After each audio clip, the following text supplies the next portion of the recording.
escape the cruiser. As she'd hoped, the enemy had proven unable to resist a wounded ship drifting near an FTL jump point.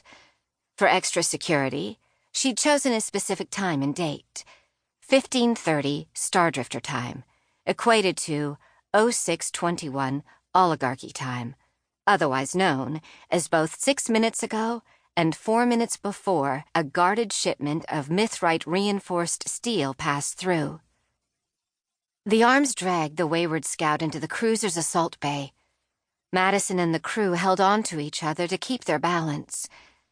Jacko wrapped an arm around her waist and pulled her close. Buckles on the front of his blue long coat, the same style everyone wore as part of Captain Wayward's crew, pressed against her back. He rested his chin on her shoulder, probably to get her red ponytail out of his face.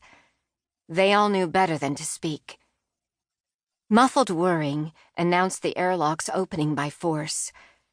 No one in the compartment would hear the stealthy Hevet troopers boarding. They had to rely upon the Hevets performing a sweep and leaving. According to her calculations, that sweep should take no more than 20 minutes. Madison wished she'd dared to use the wristband in the thigh pocket of her pants. With it, she could send a few specific kinds of signals to the ship computers and monitor the airlocks and outside cameras. She didn't know if the Hevets could detect the wireless connection between the two. Odds pointed to yes, so she kept it shut off in her pocket. She prayed to whatever might listen for her plan to work. Seconds crept past, each longer than the one before it.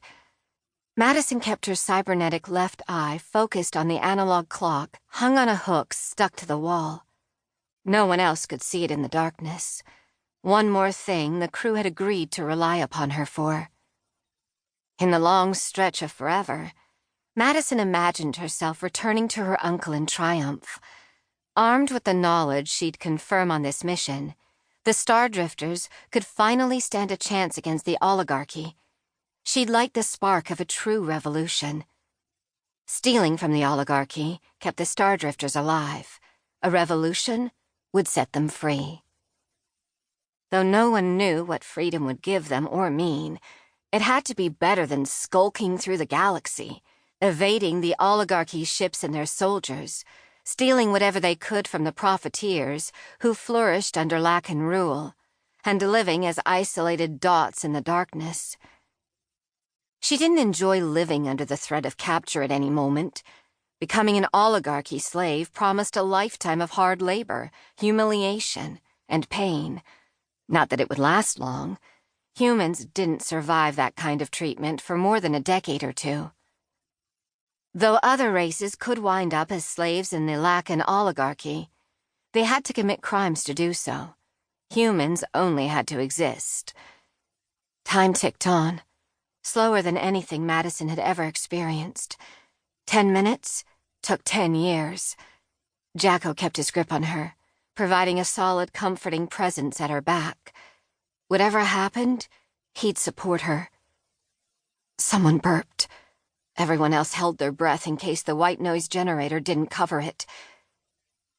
The compartment warmed enough to make sweat bead on Madison's forehead and the small of her back. They hadn't considered body heat. If she thought of it, she would have brought something to cool the room. Maybe the Hevets and their keepers wouldn't notice. The reputation declared they would. Madison prayed harder for the walls and their shielding to block heat, smell, and everything else. She should have thought of all the senses. Jacko's breath smelled like the mints he liked and always carried in a pocket.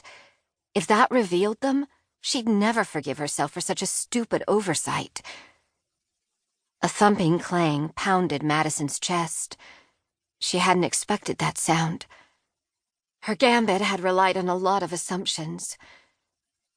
Maybe she should have watched until she'd identified which class of cruiser had arrived. One big enough to fit the ship inside its cargo bay would still work, but might have more Hevet troopers than they could evade. The boarding sweep might take longer. The time for that kind of thinking had passed.